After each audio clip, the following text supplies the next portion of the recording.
Oh, there we go. I am here. Okay. Sorry. I guess I'll just redo everything. I'm sorry. I'm so sorry. So we're gonna be doing it out. We're gonna be doing it on screen. It's been a while, guys. It's been a while. Dude, it has. We're a little rusty. Haven't done this for 3 days, but I guess I gotta do our plugs. So obviously you guys can see on the Twitch stream and on YouTube, you guys can see that we have an unfamiliar face next to us. This man is named Jordan LaSavage. He's a very impactful person in all our lives. We can talk hours and hours about this man. But before we get to Jordan, before we get to him and have him just embrace everything and just explode your guys' heads, I gotta do our due diligence since we haven't been on.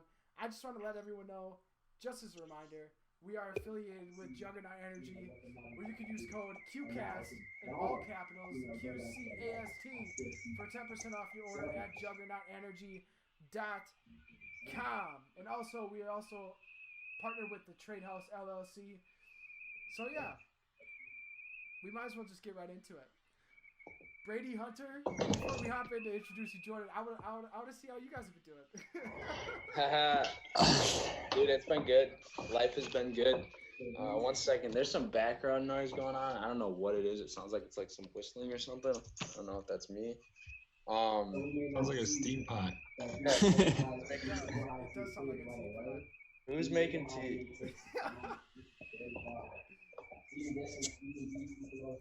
Can you guys hear that in the Twitch? Let us know. I don't hear anything either. Okay. But I mean, life is always good, bro. People are saying your volume is super low, Jared. Yeah, yep. I just maxed it out, so it better be loud enough now. Okay. Well, was it fine? Was it fine with you listening? Was it fine? Brady? Yeah, it was. Okay. Yeah. Okay. There. Okay. You can hear it now. I think we're all set. Ready Jesus to go. Christ, we're rusty as shit. Oh my God, good. that's so bad. Damn, dude. Yeah, this week has been since the last QCast. When was that? That was 2 weeks ago. 2 weeks ago, yeah. 3. I think it was 3. We went to Dallas. That was that was an adventure in itself. Just the drive down and the drive back. Dallas was a dream, dude. Being in that atmosphere was second to none. Bob Proctor spoke to my soul. And, dude, David Imonitier completely triggered an out-of-body experience for me. So, I'm telling you, dude, that was nuts. I was super stoked.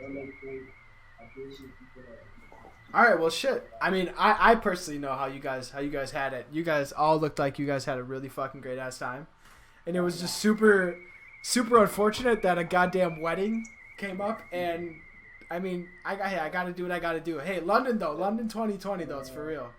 London 2020, that's gonna be wild. So for real. So I'm gonna get right into it. Since we introduced ourselves, we got to introduce the man of the hour. Actually, Brady, I'm going to let you introduce the man of the hour. He's your brother. You do the due diligence.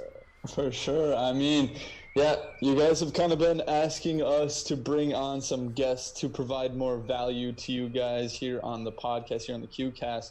So we were thinking of people that we could bring onto the podcast, and some people who could really provide some value about some topics I think you guys would be really interested in.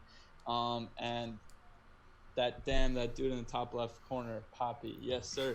Yeah, Jordan LaSavage. I mean, this man is a man full of wisdom. When he opens his mouth, like you're gonna hear two things. He's either gonna be roasting your ass, or he's gonna be providing some value. You know. So he's always like, he's been the guy for me who's provided a lot of value in my life, shown me a lot of great opportunities. He introduced me to the world of traveling. He introduced me to the world of Forex, the world of basically controlling your life, controlling your reality. He really opened up those concepts for me. Like, he was the first person that I was ever able to have like those deep conversations about like how the world actually works and different like controlling your reality basically. And I know that's something that a lot of you guys are probably very curious about, is like I know we talk a lot about these things, but for a lot of us, I know for me, I know for Hunter, like the source of our curiosity about all of this, the source of all of like the beginning information, honestly, about all of the stuff that we know started with this man himself. Yeah. So I know I can speak for both Hunter and I. He's opened our eyes a lot to the world that we live in, to the possibilities that there are, to the different things that you can do with your life, and all just basically showing you that the possibilities are endless, and opening my eyes to making money on the financial markets, and opening my eyes to the power of cryptocurrencies and how life-changing those can be. I know if we let him go off about cryptocurrencies, we won't be here until tomorrow morning. So we'll see how that goes. But yeah, with no further ado, I mean, that's the man himself, Jordan LaSavage. We're just gonna have him on here, kind of ask him some questions about his life, like how he's got to where he is today, really everything of that kind of nature. And feel free, if you guys have questions for him as well, send them in the chat box. We want this to be an interactive experience for everyone. I know we have some questions that we're going to ask him, just kind of general, get the conversation started, and from wherever that takes us, that'll take us into the next steps and stuff. But we also want to hear questions from you guys, because you guys as our viewers are the most important people on this QCast. You guys are the ones who make this all possible for us. So definitely, if you guys have questions for this man, send them in the chat box and we'll make sure to get them answered. But yeah, thank you all for hopping on. This is episode 4 of the QCast starring Jordan LaSavage. So Jordan man, how are you doing today? How are you doing? Doing fantastic, bro.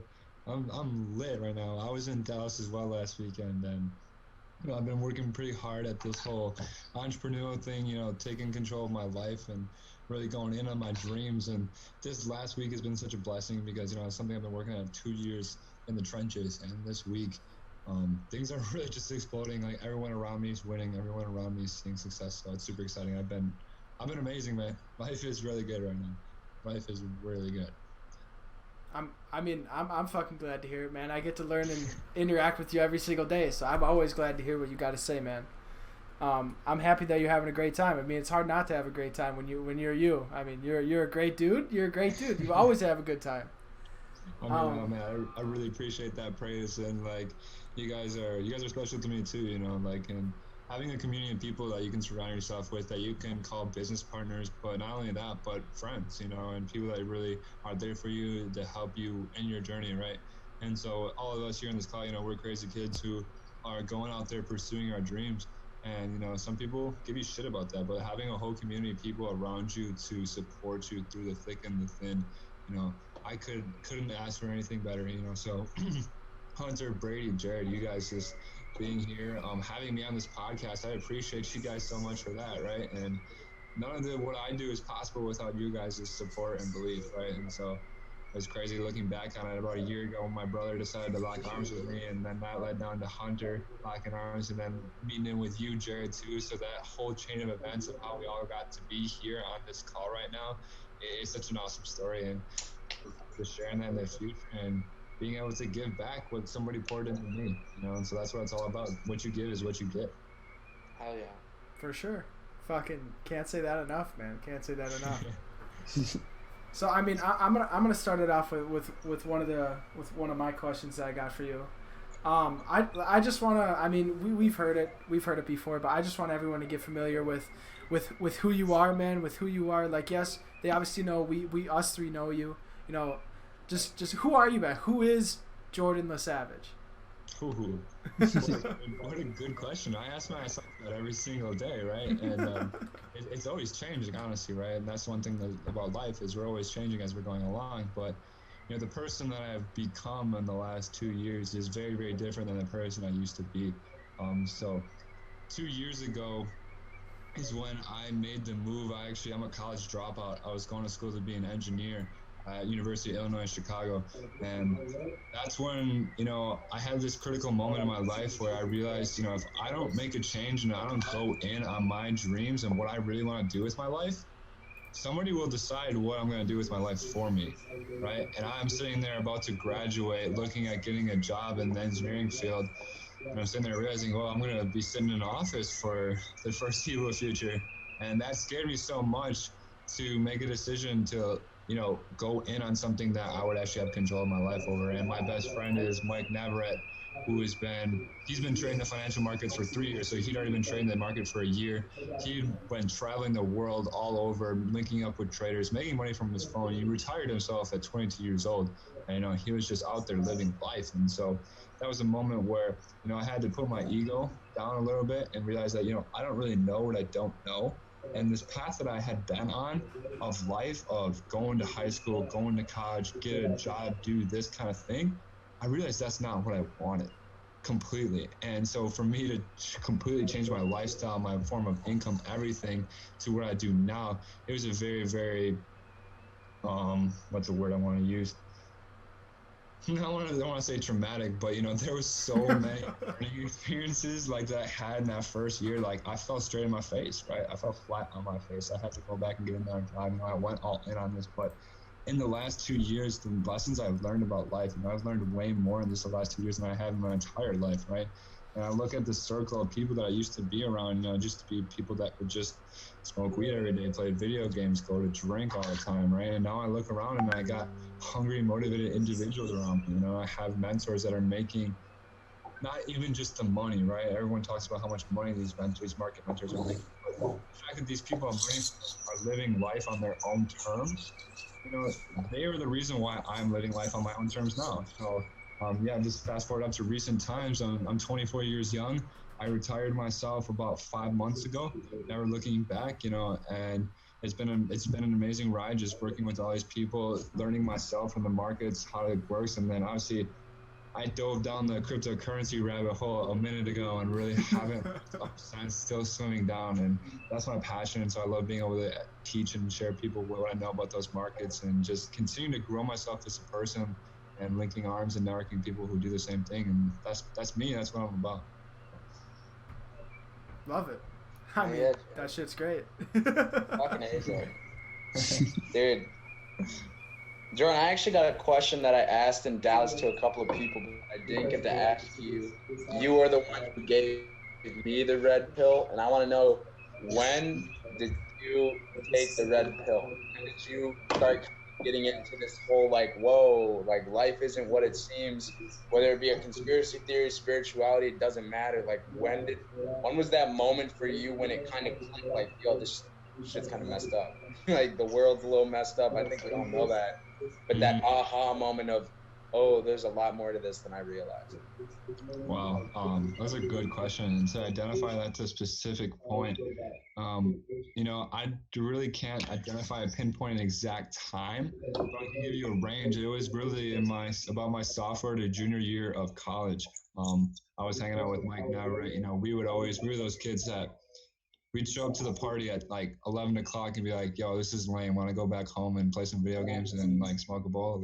We were about that get crunk lifestyle world very fast. And those are those conversations that just led to, talking about 9/11, right? Or talking about the Federal Reserve, or talking about these different conspiracy things on how the world is so messed up. And for a long time, it just used to be drunk conversations, high conversations, sitting around oh yeah, the world's so messed up. We're, if only, right?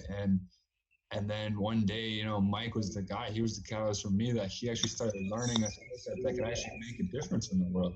And so for me to answer the question, it took digesting that information a lot in college and really just going down those rabbit holes of, why is it so hard to get out of student debt once you're unemployed?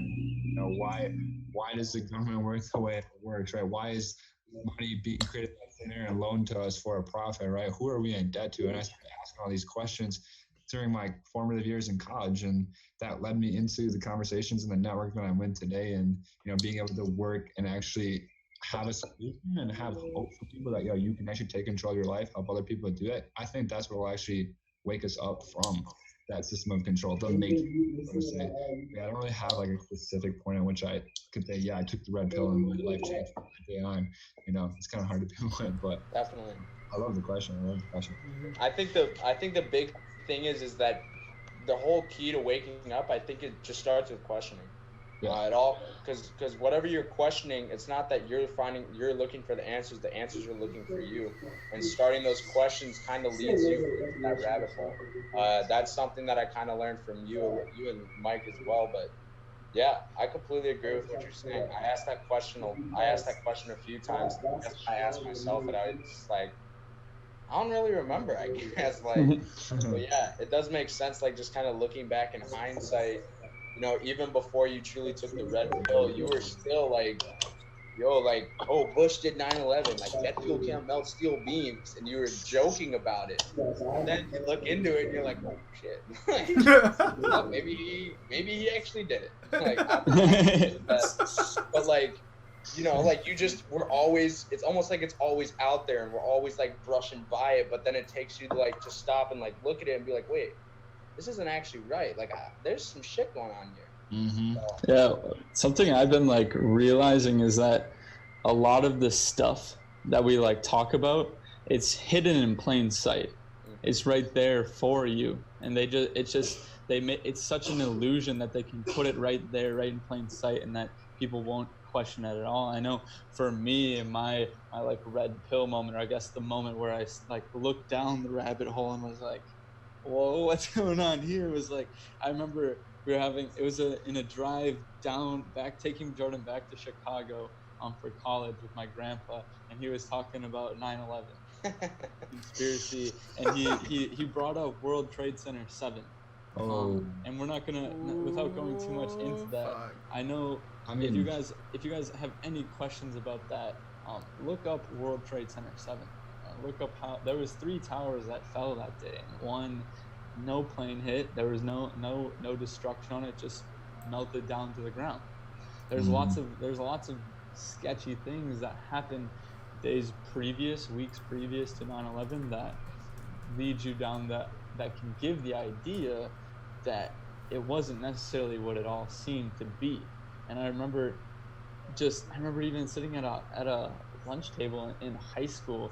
It was like with some girls at our table, and they were like talking about like the Illuminati, like trying to be funny and stuff, and like saying, oh yeah, there was bombs going off in 9/11. I was like, what is this bullshit? Like, what are they talking about? And then when you like all those memes you see about it, you're like, this is so like fucking stupid. Like, these guys, 9/11 was an inside job. Like, it's they make it into a joke. They make it seem like they make it in a joke. They conspiracy theorize it. They make it seem like anybody who thinks that's just fucking insane. Like, if you thought that, like, you're a crazy madman. Like, all of this stuff, and you really start to, the more you look into it, the more you're like, wow, all of this stuff is like right there. It's like, it's obvious but a lot of people don't look into it. I mean, I kind of want to go down that rabbit hole a little further because I think, honestly, we all ready. Hey, strap in. Pull that coaster down. Hey, we ready. The last time this happened, I got a little carried away. So I'm gonna keep it short and simple, but that day and time. Okay, so you guys are like 4 years younger than me, so you guys were babies. You guys were 1 or 2 years old. Yep. I remember that day. I remember that's one of my earliest childhood memories. I was in kindergarten. I was in Mrs. Colbert's class. Mrs. Colbert actually had a bathtub in her class, right? And it was always like a big fight over who gets to sit in the bathtub every day to read books and whatever. I was sitting in the bathtub that morning in Mrs. Colbert's class, and we get an announcement from Mr. Kane. He's like, hey, we need everyone to meet in the gym. There's an assembly. I actually used to live right across the street from where I went to school at Washington Elementary.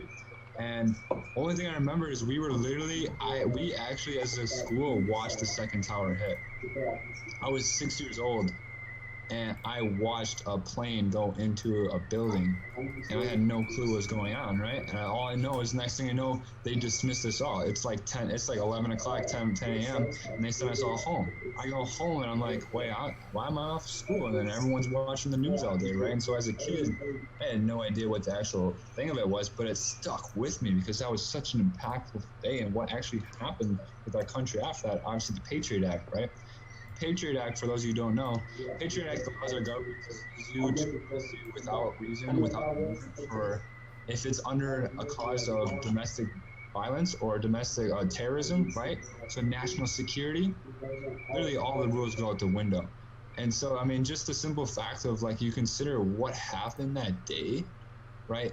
You can go into the evidence. We don't have to dissect the evidence of everything, but yes, jet fuel does not melt steam beams. There were 3 towers that fell that day. The Pentagon was missing $2.3 trillion the day before. The entire Office of Accounting blew up on September 11th, apparently from a plane. There's 85 cameras at the Pentagon, not a single one caught it. Find it. Right? That was the day that 5 hijacked planes were able to get past the best defense system in the world, a defense system that has never allowed a single hijacked plane to ever cross our borders, right? That day they let 5 of them. There was completely, dude, like there's so many pieces of evidence. There's even official reports from architects that say like the way that the government told us how this building fell is not possible. They fell demolition style, free fall. A plane, those buildings were designed to take 5 plane crashes, right? Go look at the evidence. I think 9/11 honestly is a starter pack for just understanding the real world that you live in. You are either completely blind to the world that we currently live in today, and you're like, oh yeah, there's some Saudi Arabians that were living in a mountain that planned attack on the most defense country in the world, and they got away with it, right? Or you're aware and you're like, yeah, no, that was complete bullshit. That's the starter pack for me. Sometimes I can be like that, like black or white, but that's a black or white thing for me. Like, you understand that that went down and they murdered 3,000 innocent people for political means, or you live in a bubble and you think, oh yeah, the government's here to help me, and it's all good, like, right? Come on, like, wake up. And I know for you guys are all in on that. You guys believe it, but for some people that went and were actually alive during that, it can be really, really hard. Like I said, I was 6 years old.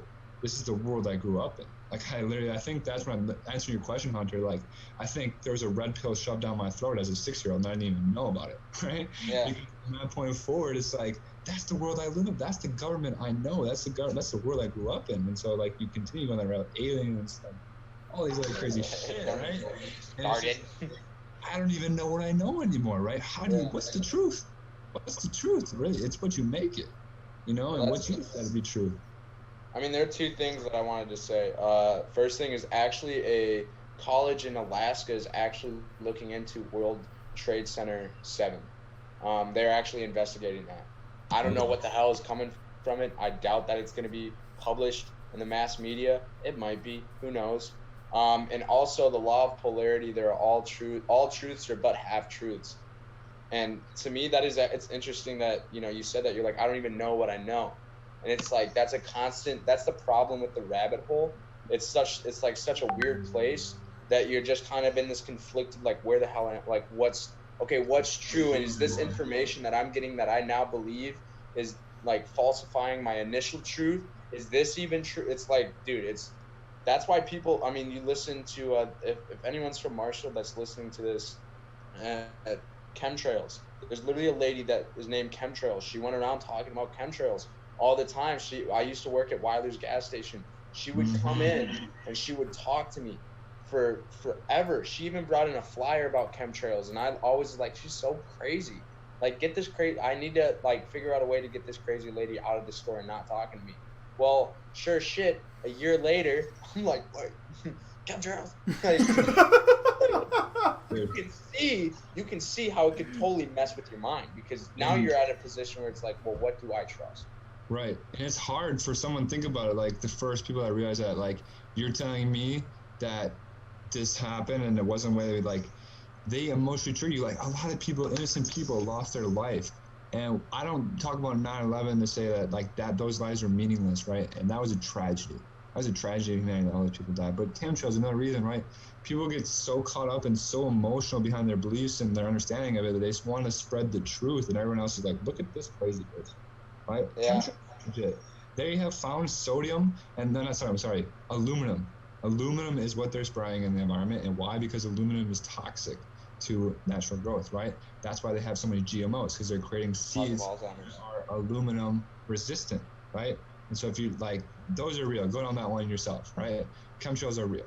And it's like Brady said, this idea that, okay, this person's a conspiracy theorist. Did you know that the word conspiracy theorist was actually coined by the CIA to describe any person that brings up a theory that isn't supported by the government?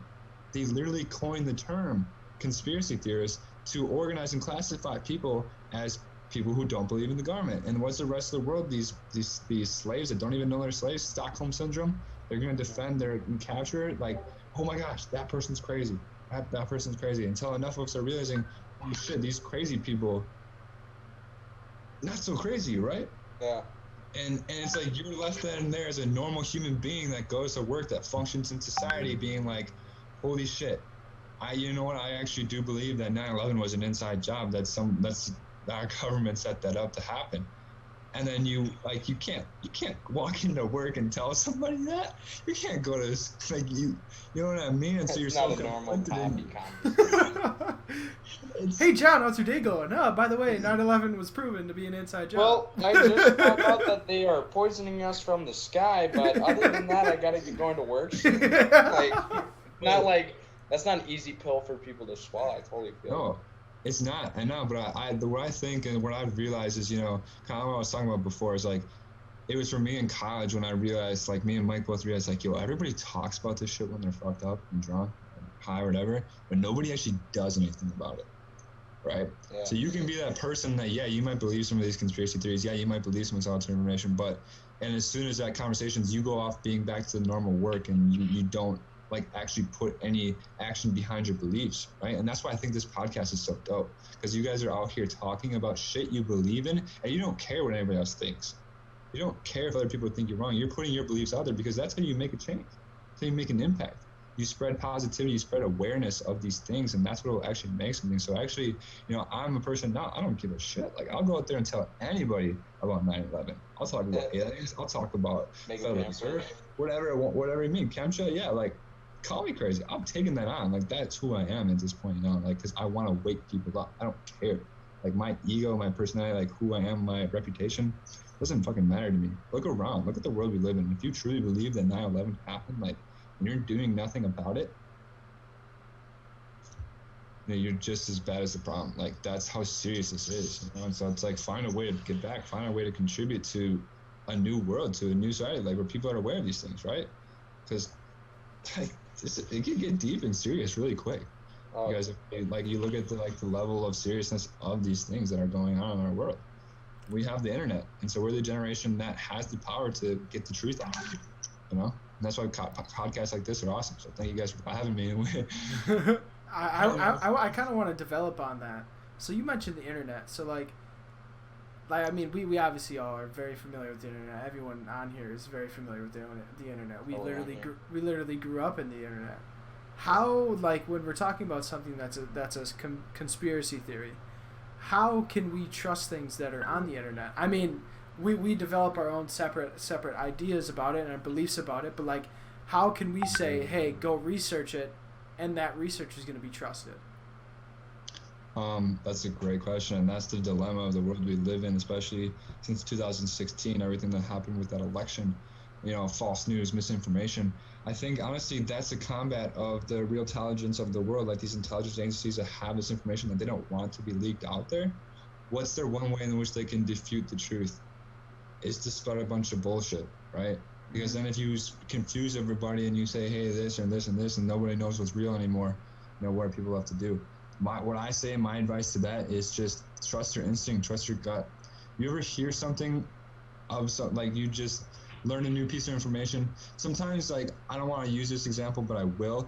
When it comes down to certain people, right? You might have a hunch about something. Something just doesn't feel right to you. And then you learn the truth. It's almost like you didn't learn the truth, but you remembered the truth. Like, you just, like, that, it rings. When you hear truth, it has a different sound to it, energy. Like, it's like you're remembering information instead of learning information. It's like, yeah, I knew that was fucking true the whole time, and now I had that confirmation. And so that's, like, kind of how I would suggest. It's like, when you know something, when you feel it to be true, it's like, trust your instinct. Because, yeah, you can find anything on the internet nowadays that'll say anything. So it's scary. The internet's a scary fucking place. Like, well, there's another problem that's coming up. Is the internet is scary, yeah, but now the internet has a lot more control. Google is censored as shit. You go on Google, you want to really go down to the rabbit hole, look up Clinton body count on Google, then go onto an uncensored search engine, and then look up Clinton body count, or any conspiracy theory for that matter. Google just will, the first thing that you see on Google is, there's a conspiracy out there about this. There's a conspiracy theory about there. It's not like, yo, this is what's happening. You know, Google is incredibly censored, and the amount of power that these, let's say Google, Facebook, Instagram, the amount of power that these platforms has is kind of crazy, because they can push whatever the hell they want you to think out. And if they're controlled by a certain group of people or something, then they can control the information that's being put out, and they can control basically your thoughts. And it's a very, like, that's just such a, and it sounds like it's a reach, but realistically, a lot of people get their information from Instagram. I know Instagram is what starts it's the door to the information that I get. But there's some people who see shit on Instagram, and I'm guilty of this too. I'll see shit on Instagram and I'll be like, damn, knew it. Like, and it's like, okay, wait, I didn't even check the facts on that. So then you go down and you check the facts, and sometimes you have to be open to constantly proving and disproving yourself. That's the key to finding the truth. Because like I said before, there's always, all truths are but half truths. There's always different sides. There's always different things going on. And there's always new information that you're going to be gaining. So it's like with the Forex market, we always say it, you'll never learn everything. In life, you are literally, it is physically meant, I don't know what I was trying to say there. It is straight up impossible for you to know everything. It is straight up impossible. So you have to keep that in mind when you're learning new things. This is something I've had to learn the hard way. Just constantly be disproven and be like, okay, okay, there's a little bit of truth in that, so I'm going to take that truth and see what that leads to. And it's just this constant game of just being a truth seeker. Being a truth seeker, constantly being disproven. The first part about being a truth seeker is realizing that everything that you believe to be true is not true. That's a tough pill to swallow for most people. And like how you said, like, you know, the idea that information is controlled. Well, information's been controlled for a very, very, very, very long time. And the internet has given us the freedom to exchange information. Now we have new forms of control, but, you know, all media companies are controlled by 6 different corporations. Every single one, every single newspaper, every single television station. So information's been controlled for a long time. Internet's really given us for free, but like Hunter said, you have to be coachable. You have to be willing to learn new information. You have to be willing to understand that maybe you don't actually know anything, right? I say it all the time. The only thing that I know is that I don't know anything. You know, the most dangerous people are the people that have closed, fixed beliefs about how the world works and what the world is, because the world is changing so freaking fast, right? And so the people that are stuck on a certain belief system, those are the dangerous things. That's the dangerous people, in my opinion, because it's like, those are the people that, you know, they're so stuck in a certain way. You can present all the evidence in the world, and it's like, well, no, you know what I mean? So that's the scary part about the internet, is people that are rooted in fear and rooted in beliefs that aren't actually true, right? The crazy people are like, yo, this idea could be true. I don't know, shit, I'll believe it until I'm proven wrong, right? That's how we evolve, is we learn and we grow, right? Believing one of the most dangerous phrases in human history is, that's the way we've always done it.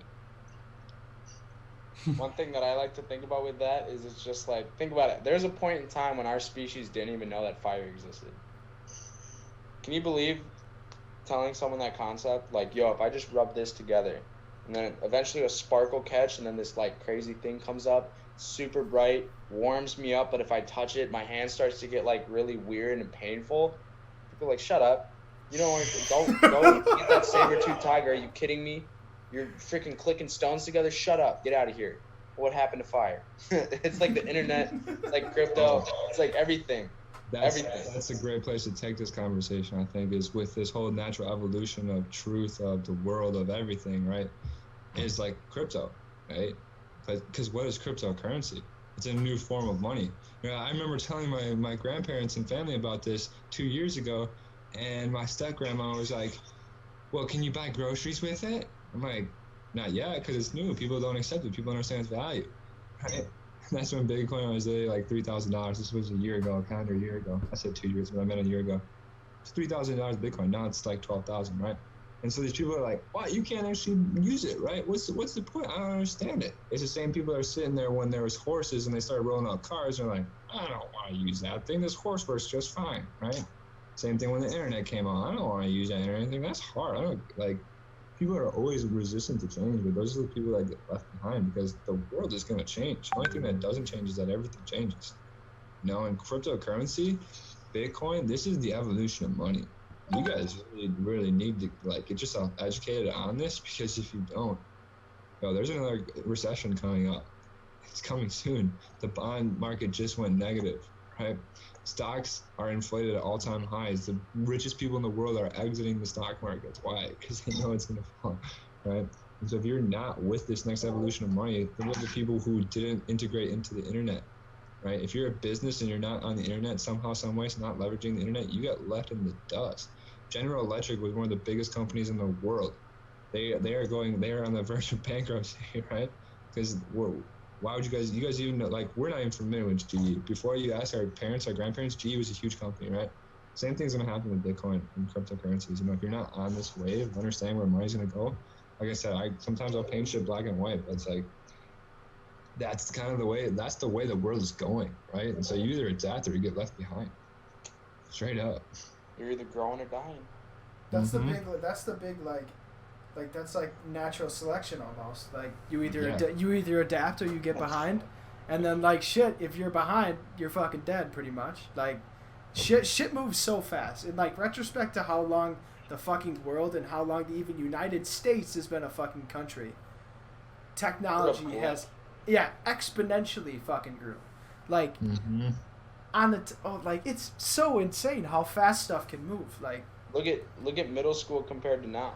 When we were in middle school, dude, I had a slide phone that I thought was like the most innovative technology in the world. I didn't even have a phone in middle school, bro. You're showing your age. I mean, yeah, and it's like, think about, like, I don't know, my grandpa never got on tech, right? He never figured out how to use that shit.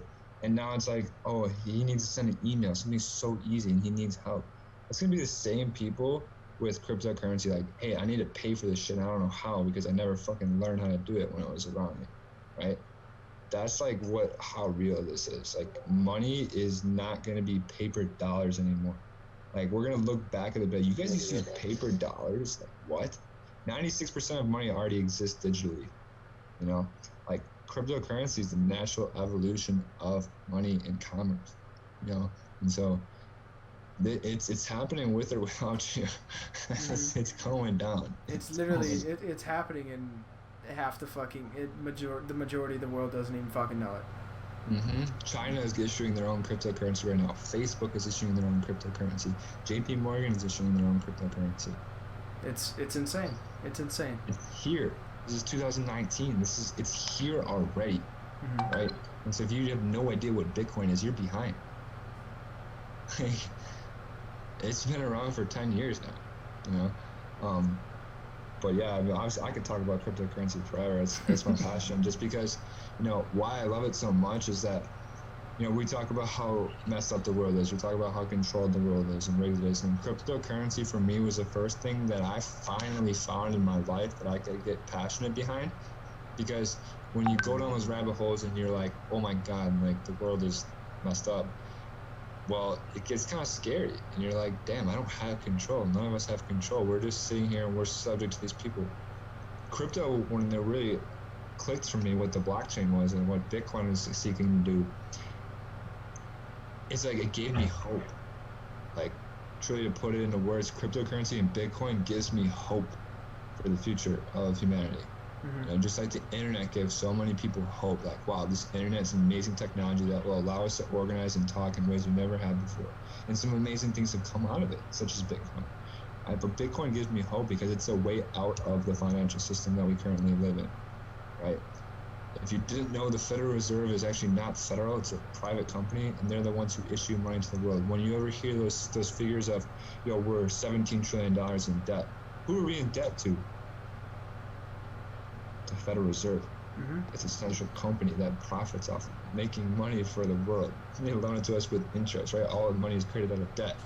You go live in countries like Venezuela, Argentina. Venezuelan Bolivar has lost 97% of its value in the last 4 years.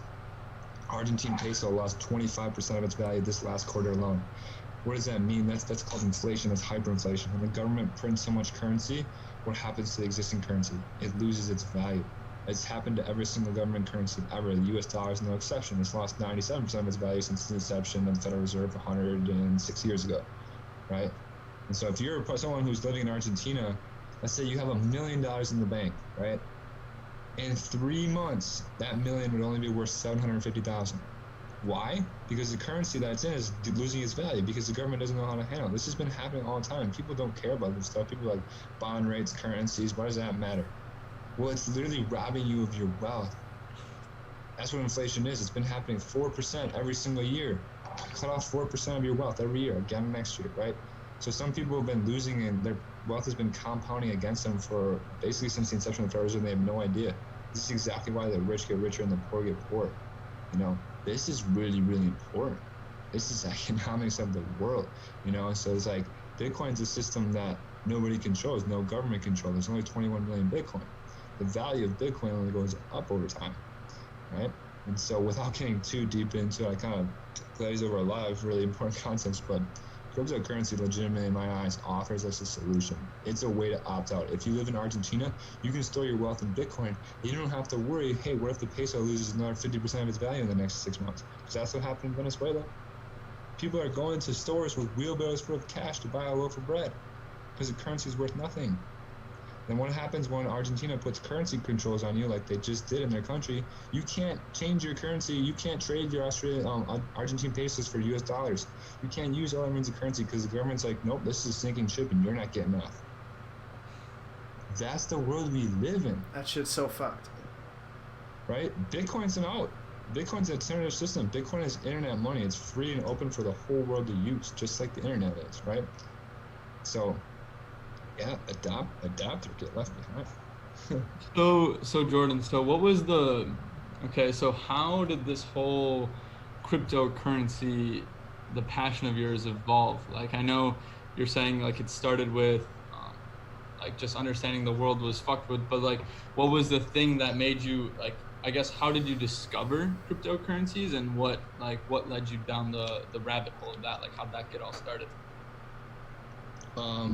So it was 2017 when I first really was like, what is this? You know, I actually exposed to Bitcoin the first time in 2013 at a college dorm room. Some of my friends were buying some things on the internet, right? And that was like the first time I saw Bitcoin. I'm like, oh, cool, you can buy things, right? And I'm like, okay, this is just some money used to buy drugs, right? And that was 2013. Bitcoin cost about $8 at that point. And wow, do I wish, you know, instead of buying a 30 rack that weekend, I would have put like $30 into Bitcoin, because but you'd be a fucking rich ass man right now. For sure.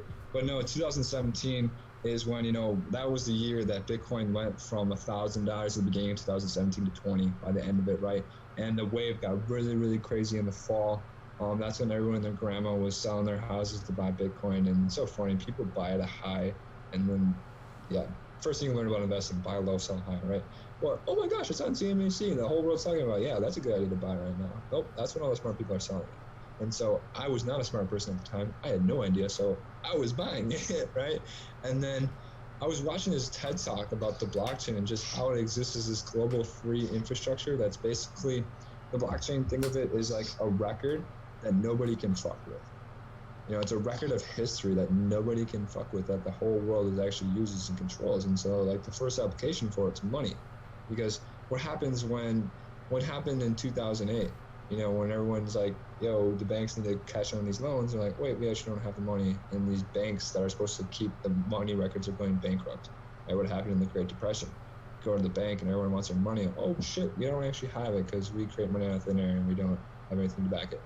You know, so we can't trust these banks. Argentina, Venezuela, Greece, Cyprus, countless examples of countries mishandling their monetary policy to basically cause the life savings of millions of innocent civilians to be vanished in thin air, right? 2008. That's exactly when Bitcoin was created. And so when I don't know, I had this moment that fall, November, where it just clicked to me, yo, this blockchain thing is legit, right? The blockchain, think of the internet on a whole nother level. Does anybody here know how the internet actually works? No. Nobody really gives a shit because it works, right? All you know is you press buttons and you get information, right? It works on something called TCP/IP protocol. It's the same thing with the blockchain, right? Nobody a lot of people don't understand how it works. I've been obsessed with it, and so I've gone really deep in understanding how it works. But what it does is it's a trust machine that allows us to interact and exchange value without having an intermediary. If you want to send money to anybody in the world right now, it's going to take you a minute. If you guys ever try to send money internationally, it'll take 2 to 3 weeks, and you're going to pay a 10% fee. We can video chat across the world instantly, but I can't send you a dollar bill. What is that? Why? It's because that whole financial system's been controlled. And the financial system rabbit hole is something that you go down that, and you're like, whoa. And that's why Bitcoin's so important, man. I realize like this is a system that gives the whole world the ability to exchange value and money in a way that nobody can control, nobody can censor, no government can stop. Right? The whole idea of decentralization is so important. And yeah, the blockchain I think will be the most important technological evolution advancement that we've ever made. Like even bigger than the internet, even bigger than the steam engine, even bigger than aggregation. Because what this does is it completely restructures the way in which we create consensus. And so I'll leave it at that because, like I said, I could just go on and on and on. Yo, you know what was crazy? I was talking to my grandma literally yesterday, and I was like, "Yeah, Grandma, I'm chatting online with all my buddies. Like, one of my friends lives in Colombia. Like that's just how the internet is." And I mean, she was so amazed with me being able to literally type hello and press enter, and bang, Jordan gets a message on his phone in Colombia. Like, she was like, "There's no way that's possible." Like I told her about a job interview that I had, Friday, and the guy was from Sweden, and I was in a voice call with him, and she was like, wait, he was in Sweden? Like, that, how was he in Sweden and you were talking to him on the internet? I'm like, Grandma, like, that's just how things work now. Like, that's just how life is. This is the way it is, Grandma. If you're not growing, you're dying. That's a little much. Jesus. No, I think that's like super relevant too, because it's like money. It should be the same way, but it doesn't right now. Like, what if you want to send that guy in Sweden some money? Yeah, like, I mean, I could send him PayPal money. Right, but PayPal is going to charge you a fee. It's going to go through Visa. It's going to charge you 3%. Mm-hmm. What happens if you want to send money to some sketchy dude in Iran for whatever reason, right? PayPal's going to be like, oh hell no, you know, like it's centered. All those financial networks are controlled. For that AK, though. I mean, it's so crazy to think about that, because I wonder how it's gonna be when like we're grandparents and we have grandkids, and like, okay, so are we gonna be just that same? I would hope not. You know, because we are open-minded and stuff like that, open to change, understanding that change is evolution, and evolution is necessary to continue to move forward. But like, what's gonna be the things in the future that we're gonna be like grandparents not knowing how to send an email? You know, like, it's gonna be, what is that like? What's that gonna look for us? Like, yeah. What's we really gonna be in that situation though?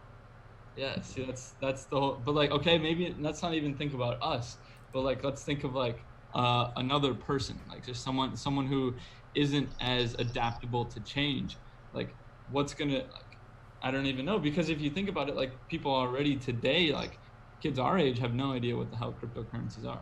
Like, that's what I'm saying. I think it's a matter of how you're like raised and brought up, because your conditioning kind of determines your ability to open up your mind. The diversity and the different environments that you were put into, and all the different things that you experience, determines your ability to have an open mind. I mean, let's take a radical example and take, so the dudes that would hang out in the trucks in the Walmart parking lot in our hometown.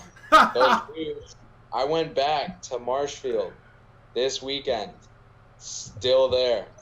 So they're not open. Some people are like, yo, this is how life is. Life is not going to change from this. If you tell me it's going to change, you don't know how the world works. Like, well, you're kind of using a smartphone right now, and like 10 years ago that didn't even exist. And like, I can call someone from Colombia now. I don't need to get into it, but it's kind of people like, I think it's the older generations. There are older generations that know how to use iPhones. There are people in the older generation that just adapted. They grew. You look at people who are like freaking like 80 or 90 and they're, vegans. Cheyenne, my girlfriend, her grandma is like 90 years old and you think that she's 60. Like she's in incredible shape. She takes care of her body. She adapted with the times. She started opening her mind up to all these different things and was like, yo, this isn't how things should go. But then you look at, there are other people who, they just can't open their mind. And that's just how their life is supposed to go, I guess. Because that's what they believe. That's how they believe life is supposed to go. I'm supposed to stay in this town. I'm not supposed to leave. All I got to do is just get a job and pay my bills. That's it. Everyone complicates things and says that there's all these different things I can do. No, that's not how life works. Like, well, I don't know. I think it really comes down to like, comfort and contentment is such a dangerous thing. When you're content with just doing what you're already doing, then there really isn't an agent for you to change, right? And that comes down to, in my opinion, contentment really stems from ignorance. When you have no idea that the government's not your friend, the government actually doesn't like you at all. You go down that rabbit hole of those things, that information that like, yo, this world is becoming less and less friendly to, the middle class doesn't even exist anymore, right? It's become a world where the people who have control, the people who have the money, the power, like, they don't. If you've seen Thrive, and if you haven't, please go watch that movie. But the end game of that movie, they really break it down to the point where it's like, it's one of those things. I'll paint it black and white again. Like, they don't really want us to be here. They call me fucking crazy, right? And you see these mass shootings that are going on, right? That's a whole other rabbit hole, right? False flag. Just throwing out keywords there if you want to go down there. Don't even get me started. False flags trigger me. That's the world we live in. Yeah. So coachability, your ability to learn, your ability to change, some people it's not required of them. Like they found a system of contentment, of comfort where they can do what they've been doing, and I got mine. I'm really, right? I got mine. I don't really care. And the rest of us are looking around. Like I said, I was that generation. We're that generation. We grew up in 6 years old. I saw my government murder 3,000 people, and I was like, holy shit, we need to change something. We need to put information, whatever it is, whatever your thing is, like, get out there and do it, because the world needs more people that give a shit about what they're doing, that give a shit about the life that they're living, that want to give back. Because we've lived in a world too long where everyone's just like, I'm getting mine, forget everybody else, right? And that's why the world is the way it is the way right now. So the world needs more people like you three, that are people that are just getting out there and speaking what they believe in, right? That's what's going to inspire other people to do the same thing, to get out there and really do it. Write that book, like, make that song, like, make that whatever the fuck it is. I don't know. You know what? Dude, makes I'm you gonna happy. write a book. Seriously, because the world, you have one life. You have one freaking life here. And if you're not doing what you enjoy to do, what you love to do, no one gives a shit, really, honestly. So if you're not doing what you love to do, that's so crazy, because this has been this thing I've been thinking about a lot, and it's like, I feel like everybody has this innate like desire to not be doing what they're doing, like to be like, they realize what they're doing isn't necessarily the best thing for them, like that they understand that and they think that, but they let it pass over. They like think that for a second, and then they're like, it's okay, I'm gonna go do this other thing right now, go play some video games, like not think about what I'm but they don't realize that that's their like internal being talking to them, being like, bro, like, you want to be doing something else than like this, you want to be starting a band instead of like clocking into your 9 to 5, that you would, like, no matter how much in your head you're like, yeah, I love my job, I love this, I love doing this, but do you really? Like, you always ask this question, like, would you be doing what you're doing right now, even if you weren't getting paid a dime? Like, would you still show up to your 9 to 5 if you weren't getting paid at all? Or are you just going there to get a paycheck to be able to pay for the things that you don't even really need to make yourself feel a little bit more comfortable, that because you're hiding from the fact that you're not actually doing what you want to be doing, so you're just clocking into your 9 to 5, making money, and then you buy some nice things and have a nice house and have a nice family to hide from the fact that you aren't actually following your dreams, that you're not actually doing your passions. And I think everybody has this innate idea and these innate thoughts in themselves, but people just don't answer back. The voice from within asks the questions, and then they just don't answer. And I think a lot of people have ideas like, yeah, well, this is kind of fucked up that we're all doing this, like that there's so much that people are there's so much garbage, there's so much plastic, there's so much all of this shit. I think everybody has it in their head that like all of these ideas, but yet there's just this lack of action on it. There's this lack of like, everybody's like, oh, I'm so afraid of what everybody else is going to think about it, but everybody else is having that same exact thought. Everybody else is thinking the same things, and it's like, oh, like like me saying this one thing's not going to do anything because everybody else is going to think I'm fucking crazy, and I don't want to seem crazy, but I'm just going to keep doing what everybody else is doing because that's what they told me I'm supposed to do, so I'm not going to go away from that. But yet people don't understand that everybody's having those same thoughts. Everybody understands that what's going on is kind of like fucked up. It's kind of not what's supposed to be happening, but yet everybody thinks that everybody else is going to be like, bro, you're fucking weird, don't do that, like you're crazy. But everybody has these same ideas. People just got to realize the people that are saying, bro, you're fucking weird, don't think like that, are the people they got to fucking throw away. Well, they're conditioned as hell. Yeah, and like it's a simple game. The people who you're around and the people that, I mean, it's hard to think of. It's something that we all probably had to let go. Like, you realize and you open up your mind and you're like, wow, these people aren't even like, I'm gonna put it bluntly, but like, they just don't mean anything anymore. Yeah. Shit. Like, that's so true. If you look at Brady, going off a little bit what you said, there are two things that came to mind when you said everyone has this, like, wait, I don't know if this is actually what I want to be doing. I feel like this is something I'm doing just to, like, almost like till they figure it out, you know? Like, I'm going to work this job till I figure it out. And then they're at that job for 40 plus years. But how often, come finals week, pay attention to your snap stories, see how many people want to kill themselves. Jokingly, but they want to kill themselves. Someone kill me because I got to go finish this exam. It's like, you should not want to be dying. I get it, dude. College is a bitch. That's why do you think I dropped out? Like, because I was like, yo, this makes me want to kill myself. I need to stop. Like, and if it's worth it, if you're going to school to be a doctor, shit, like, you got to work. That's it. But if you're going to school, you don't know why, and then you're just like, I want to kill myself because of this, you know, sports and society final, I'm going to be an accountant. Well, where does that add up?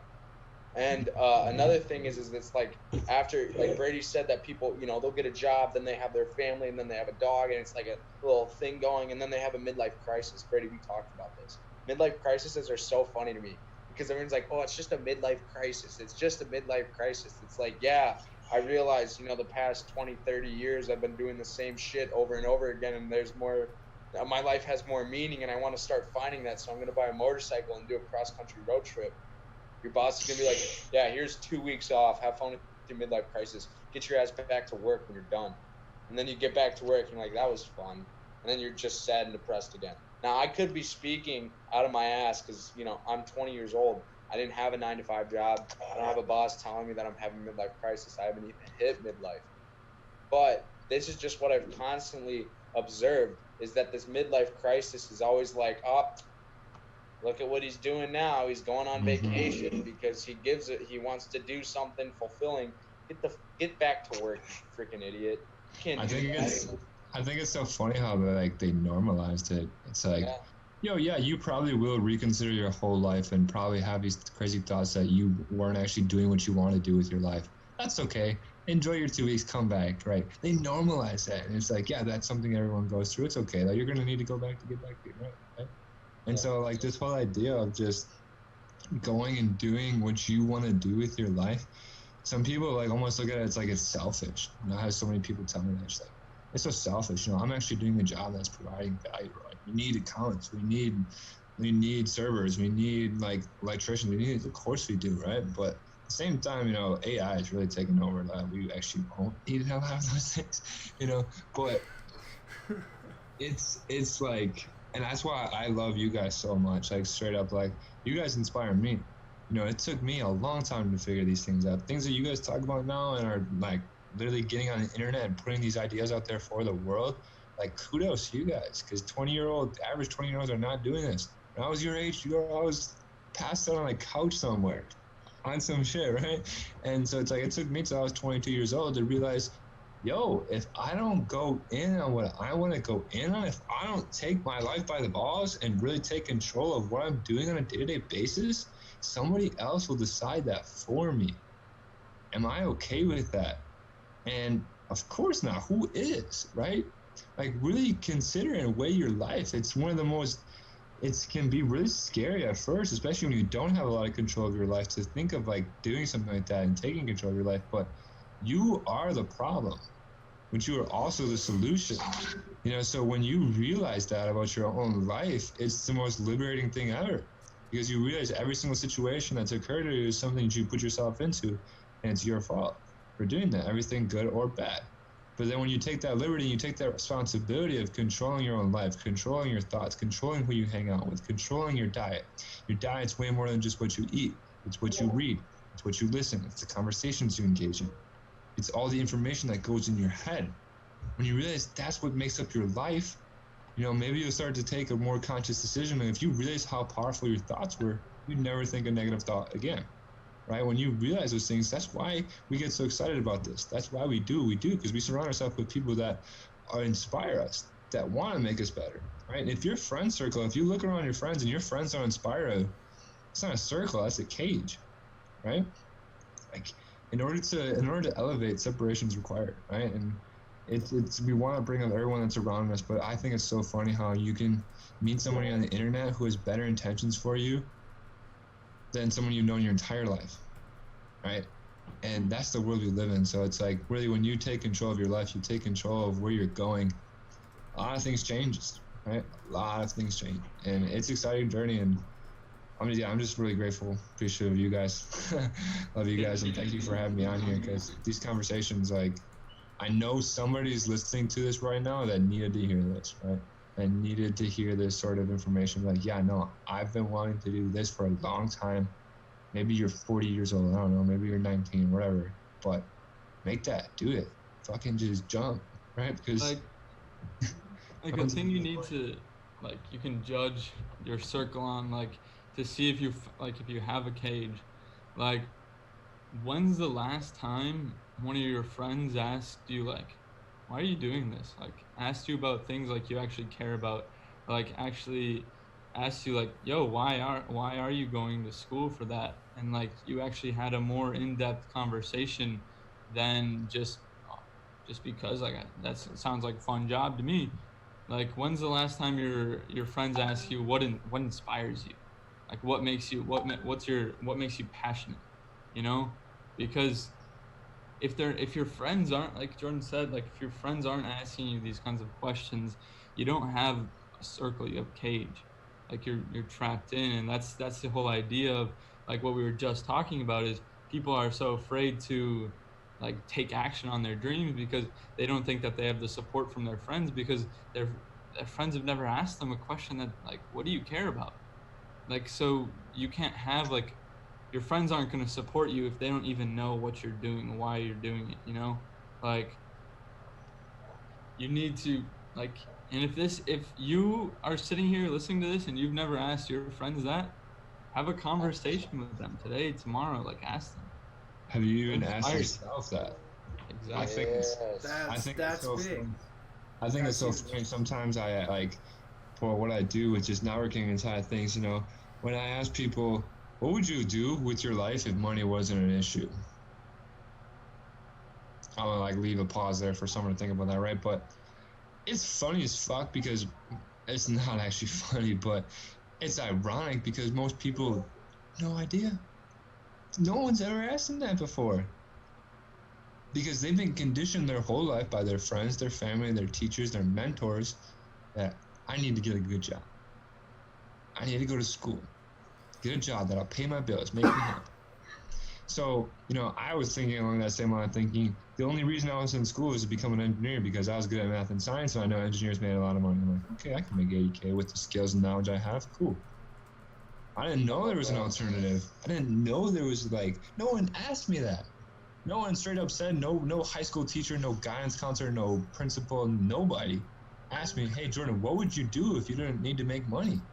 Because guess what? You need to, as long as food, as long as the roof over your head, and as long as water costs money, you need to make money, but you need to have an income, not a job. It's a very, very explicit difference, right? And I'm like, holy shit, my time isn't even mine. I spend 70% of my day, of my time, of my true value and worth in the world on shit I don't give a fuck about, that I'm just supposed to do. And that's when that was a big changing moment for me in my life. This realizing you gotta listen to the people that have what you want. Because if you're not, do you want to sit in a cubicle all day? Nope. If you do, then yeah, sure. That person that's telling you yo, you can't make money on the internet, that works in a cubicle all day, yeah, then listen to their advice, because that's what their advice is good for. Is to listen to the cubicle, right? I think. Oh wait, I'm sorry. You can finish. Okay. I think one of the most frustrating things for me, when I was going to school, is the fact that I had to put a limit on my value. I had to say, well, I'll be a special education teacher. And when I looked into it, I was like, well, I guess I have to accept the fact that I'm going to be, making 60K tops to do something that I don't necessarily want to do, but it's the only thing that kind of grabs my attention. And it's just okay, and that could be misconstrued, because there are special education teachers out there that I actually worked with that are like, dude, money doesn't matter to me. It's whatever. My wife is the guy I worked with, he's like, dude, my wife's a doctor. It's whatever. And he was cool with it. I'm like, dope. He's doing what he loves. He absolutely loves it. But for me, that wasn't okay. I didn't want to be like, well, I'm going to go to school and I'm going to bust my ass. I'm going to bust a hump. I'm going to do what I got to do.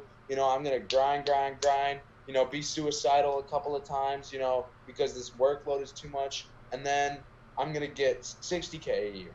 And I'm stoked. It's like, come on. For me personally, now it's different for everyone. This is not everybody thinks like this, obviously. Everyone has their different mindset of what the ideal life is for them. But for me, I did not like that my salary cap was my value limit. I don't like the fact that I had to just accept, okay, 60K a year is the most I'll ever make. That just wasn't okay for me. And I realized that I was settling for 60K a year because that was if I was a really, high up there special education teacher. That wasn't just, entry level, not entry level, but, fresh out of college special education teacher. And for me, it was well, I don't see why that's I want to have an impact on the special needs community. I can do so much more if I'm making, let's say, 7, 8, 9, 10 figures. I can have a bigger impact on the special needs community than if I'm making 60K taking care of about 5 or 6 kids every year. And don't get me wrong, special needs teachers in general are the most underpaid people in the world. But special education teachers have to put up with, I'm going to say it, and if we have any teachers on here, sorry, but this is facts. Because special education teachers have to put up with the whole next level of shit. Because not only do they have to work with special needs kids that need a lot of extra assistance, but they have to write individual education plans, IEPs, for each of those kids, which is usually 50 to 100 to one kid that I worked with was 200 pages long that he had to do that all himself, the teacher did. So this, I was just thinking, I'm like, this is something that's beautiful and good for them. People need to do it, don't get me wrong. But for me, I had to sit myself down and be like, damn, is this even really something that I know that I want to do? Or am I just doing this because I'm settling because I know it's something that's in the area of what I care about? It's not something that I'm passionate about special needs, the whole community. And I was like, well, I guess the special needs teacher is just the only thing I can think of right now that I can do to involve myself with it. There's billions of things that you can do. And there's so many other things that can intertwine with your dreams that it's just you can't settle. And even if you were making 60K, there's still all these other opportunities out there to add to that income. So it's just kind of, for me, that was just the paradox, was putting the limit on myself and just settling for the fact that I'm never going to go past that limit.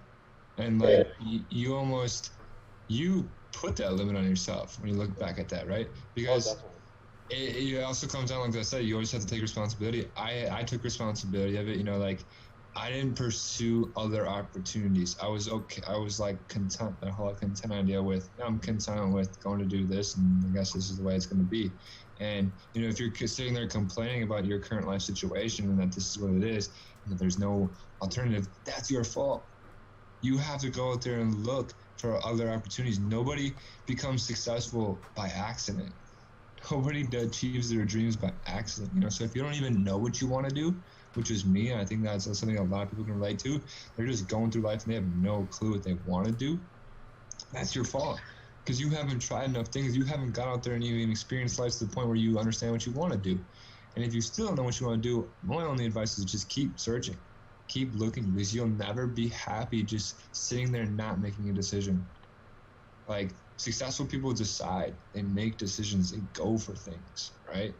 The people who aren't successful sit there and like, oh, I don't know if this will work because I got to make $2K a month to pay my rent and pay my foods and, you know, this job, I know I'm going to get it, but this whole going after my dreams thing, you know, there's no guarantees. Of course there's not. It requires faith. It requires discipline. It requires belief in yourself to do that, right? And that's why having a circle of people that believe in you, that's why we talk about that's so important.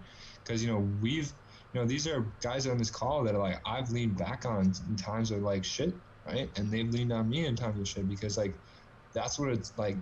It's crazy that these entrepreneurs or people out here chasing their dreams, you know, people like, we give up the 9 to 5 to hustle 24/7. And people are like, yo, this is something that these guys are crazy. Like, they're doing it all on their own. It's like, no, we're really not. You know, like, the community of people that are around you, that's the most important people. These are the people that you get to come up with and learn with and create connections and create business and create impact with, you know? And, like, I know, like, 5 years down the road, things are going to be a lot different for everybody on this call. You know, we're going to be looking back at these days. Guys, remember when we did that? I remember. I'll be like, yo, remember when you guys had me on that QCast? And, like, yeah, I remember, like, because it's like, this is a journey that they went through together. They're all at similar points. We're all at similar points in our entrepreneurial journey. And there's people that go along with you along the ride. It's like the same thing as high school. You know, you bond with your classmates because they're going through the same shit as you. Like, we're all here going through the same shit of life. We're all here going through, like, going for our dreams, struggling to pay the bills for some of us new people. Like, I was there, right?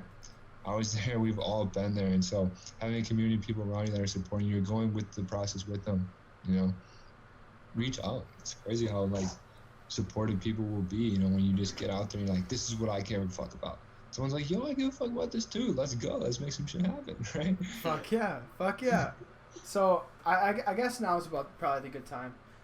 So we're trying to implement something where we, you know, have a section of the podcast where we come in and kind of go off of some viewer questions. So tonight in the Twitch chat, we actually had Devin Nelson.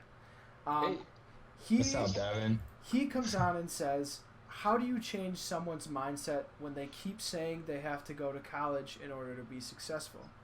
This question, I mean, for all of us, we battle with this big question because, especially for me and for Hunter and Brady, like, kids from Marshfield, like, it's a small town mindset.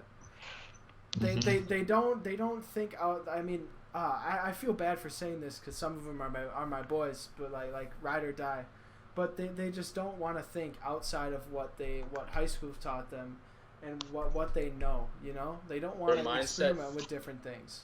Mindset can't exceed the city limits of Marshfield. Exactly. So Jordan, what do you think on that? Do you want me to repeat the question? Yeah. Okay. Yeah. So the question was, how do you change someone's mindset when they keep saying they have to go to college in order to be successful? A person convinced against their will is of the same opinion still. You can't. You can't. Fuck. Straight up. Like, the only thing you can do is just continue to put value and change into yourself and lead by example. Mike Navarrete, the guy who put me on to all of this, like, I owe my life to him, bro. It's the first time he told me, I'm like, bro, you're doing a scam. You're not gonna make money. That's not gonna fucking work. And, you know, he tried explaining to me with logic. He's trying to explain to me with reason, and it didn't work because guess what? I created an ego behind my belief that I'm right and he's wrong. And it wasn't until I saw him living the life that I really wanted, and him not giving a fuck about the fact that I wasn't doing it with him, that I'm like, holy shit, I was actually wrong and he was actually right. And so this whole idea of like, that's where it can get challenging, especially with friends and old people that are like, yo, what you're doing is not going to work. That's bullshit. This is the only way. It's because they're identified with the fact that this is what they're doing and you're doing something else, right? And the egos get involved. And so the very best thing you can do is completely leave them alone, release all attachment, end the conversation. It's not going to go anywhere, you know, and just keep doing you. Those would be the guys that hit you back a year later like, shit, I actually had no idea what I was talking about. I see you're living your life. You're really happy. You're doing everything you ever wanted. I'm sitting in an office and you're sitting on a beach right now. Let's have a conversation, right? I've had that. It's happened to me a lot. But you can't convince anybody against their will. It just won't happen, right? And so just focus on yourself. When you focus on yourself and you put value in yourself, you'll find other people and you'll attract other people that are doing the same thing. So something I want to add on to that. For people that don't know, I mean, we all work in Forex. We work with a company that has people that, I mean, they make a lot of money. Let's be honest. There was actually a new person who came in and he made Chairman 250. They actually announced it last night, and he is actually in college still. So the conception is with this, at least based off what I've been hearing from people that I've been talking to. They keep thinking like, oh, like we're all for like dropping out of college and going all in on this. Like that's the only way to do it. Like this, that, and the other thing. Like you can go to college. Go to college. College is for people. Like we have different mindsets. For me, college is great. I want college. For Hunter, obviously he can learn in college. He's not a college person. For other people, like they're just people aren't college persons. Some people are college people. Like. There's a conception about what we do and what other people do that you can't be in college to do what we do. Mm-hmm. Like, there's top earners in the company that we work in that are in college. And it's insane. He's 23 and he's making 250 bands a month. Like, you can put in the work and be in college and get stuff out of this. Like, it's not a leave college only type of thing. It's just like, yeah, it's like we went all in on this, and so it's like, it's almost like we're setting sort of like an expectation or a standard that's like, you gotta go all in on this. And like Jared pointed out, there's some of our top earners that are doing other things, that are running other businesses. You know, most entrepreneurs that are extremely wealthy have multiple sources of income. You know, so this company provides you too. You know, and it's I don't know, I lost my train of thought. I was gonna go with that, but. Yeah, go ahead. I've always said to Hunter and Brady, like, I hate mentioning like our company and what we do with our podcast because that's not what it's about. But now since we're on this conversation since Devin brought it up, going to college to be successful is the only way. I mean, I hope people realize that it's not the only way. Yeah. That's huge. I think that's like one of the biggest reasons of why I do what I do. It's just to provide people another way, another idea. Like, I love what I do. I love trading the markets, but not everyone I work with loves it, but they understand this is another way for them to get to where they really want to go. Maybe you want to be an artist or you want to be whatever, and so you can support yourself in your tour by generating money through the markets or whatever, right? And so that to me is so powerful because like so many people are stuck because they just don't know an alternative. Straight up, that was me. I didn't know an alternative. I don't want to be a bum. I wanted to make good money so I could, you know, enjoy some of the finer things in life. Who doesn't want to have what is seen as success? You know, having enough income to buy what they want to buy and go where they want to go. But I had no other way and no other idea of how to get there other than through college, through a job. Because no one ever showed me another way. And so I think that's why it's so powerful what we're able to do here is to show people, yo, there is another way. This is not the only way to get wherever you want to go. College is not the only way, right? And that is just so powerful. Because as an 18-year-old, you're sitting there, your options are what? Go to class, go to college, go get a degree, or get a job or go to the army, right? What are your alternatives to that? You know, so. Well, the way I look at it is there's a million ways to make $1 million. We provide you one of those ways. Like, if it doesn't resonate with you, okay, like, cool. We're just providing you an opportunity, you know? And that's the thing that I think is commonly misconstrued. We have this podcast as a platform for us to talk about whatever we want to talk about. I know there's some people that were expecting this podcast to be strictly informative, only about Forex, and it's like, well, if you want to learn more about Forex, like, hit us up. Don't get it from our podcast. Our podcast is just for us to, you know, talk about what we want to talk about on. But the common misconception is, I mean, sure, you may see on our stories sometimes like college is a scam. It's a scam for people who aren't utilizing it in the right way.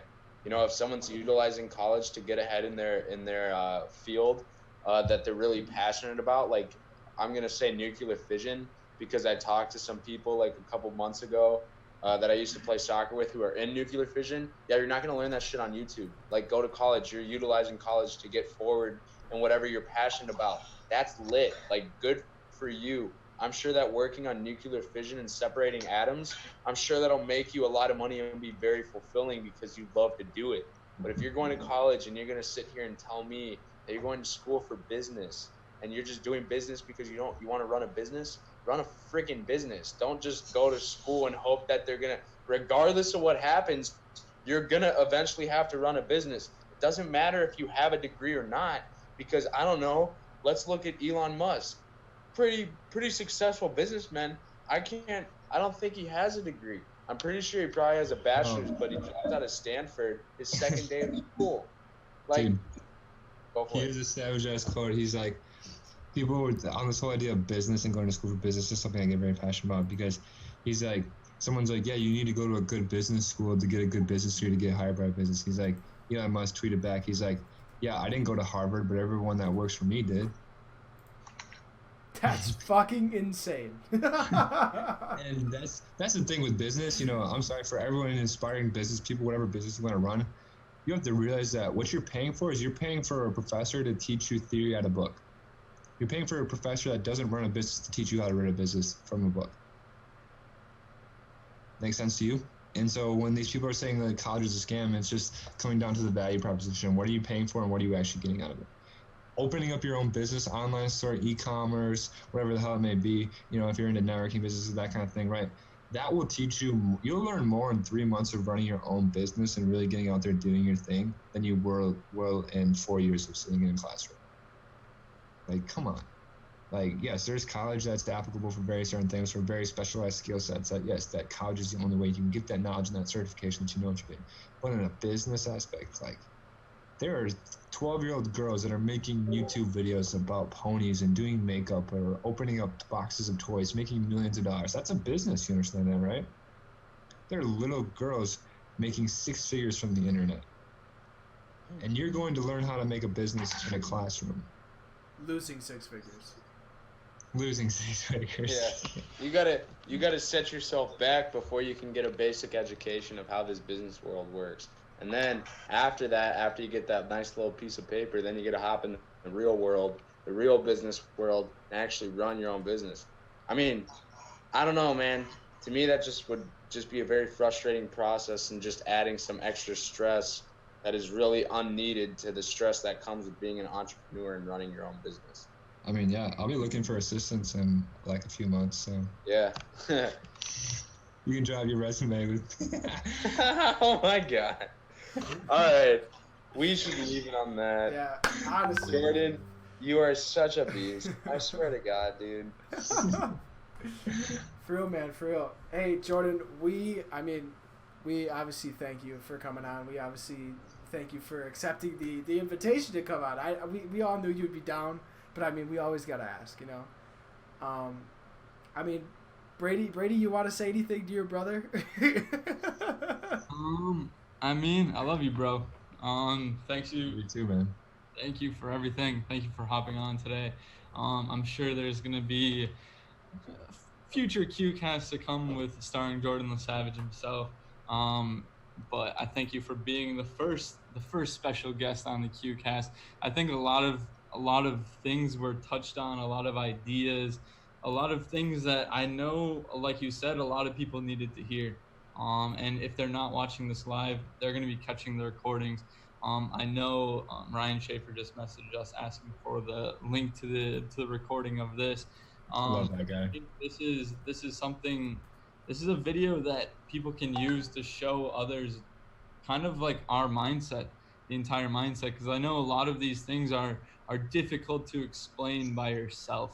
You know, like when someone's having a one-on-one conversation, interrogating you about what you're doing and why you're doing it and stuff like that. It's hard. It's hard to like be able to construct what you're trying to say in an understandable manner. But I think this podcast right here goes out to all those people who are looking to explain what they're doing to friends, family members, and stuff like that, and kind of understanding the mindset behind it. I know I'm personally going to send this video out to some people just so that they can watch and truly understand why we do what we do, because it's so much deeper than the money. It's all about like a solution to all of the problems that we found in our lives. And I think every one of us can say that this is the solution that we found, that we love, and there's a group of people who stand around us, who support us in everything that we do. So we know it's inevitable. Success is inevitable in this. And doing this podcast is just us putting our ideas out there, sharing our beliefs, so that maybe one day someone will receive some value from this. And if nothing else, it's a good thing that we're gonna be able to look back on and be like, wow, like remember those days, like when we were doing the QCast at the Trade House in Milwaukee, and like we had no like equipment, we were on Zoom, like everything like that. I know one day we're gonna have an office, we're gonna have a setup where we can do like Have a full studio. Have a little fuck yeah, that shit's already done, homie. That shit's already done. It's already done. That'll be so lit. But yeah, I just want to thank you guys for having me on here again. Like, I'm truly inspired by you guys. You know, like seeing where you're at and just in your journey, and like for how you like. I don't see you guys as like kids. You guys are full-grown adults, and the amazing growth you guys made in just a couple months, it's insane. You know, like these guys, like if you guys know these three individuals personally, like you're very blessed, right? Because these guys are going places. These guys are not going to be sticking around Wisconsin for a long time. I'll tell you that. Who would, when you can make money on your phone anywhere, anytime, right? And so it's a really exciting community. Thank you guys for having me on here. This conversation was awesome. Like Brady said, my goal, my inspiration with this, you know, if one person out there hears some information, if one little line gets one person jacked to make a change, to go for what they really want to go for, that's what I do this for. That's why I get on these things. That's the way I talk about the things I talk about. So thank you guys for giving me an opportunity to share what I know. I appreciate you guys so much. You'll never even know. It's been an awesome time. Hey, for real, man. Hey, yo. It's lit. Hey, so guys, as we close this out, we just want to say thank you for coming on. We appreciate all the interaction you guys have given us. I know this has been a big stunt, a big break since everyone was in Dallas. They were killing it up in Dallas. But now, obviously, back Mondays, every Monday, 9 p.m. CST. Every Monday, no matter what. Obviously, we'll have to update you on the social medias.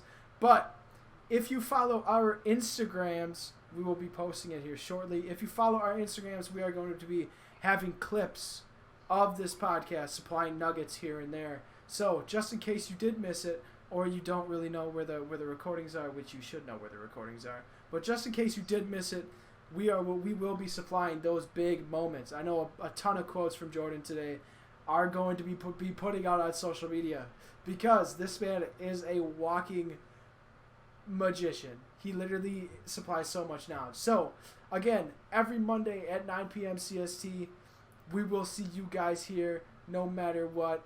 All right, from us from the QCast, we want to thank you. Have a good day.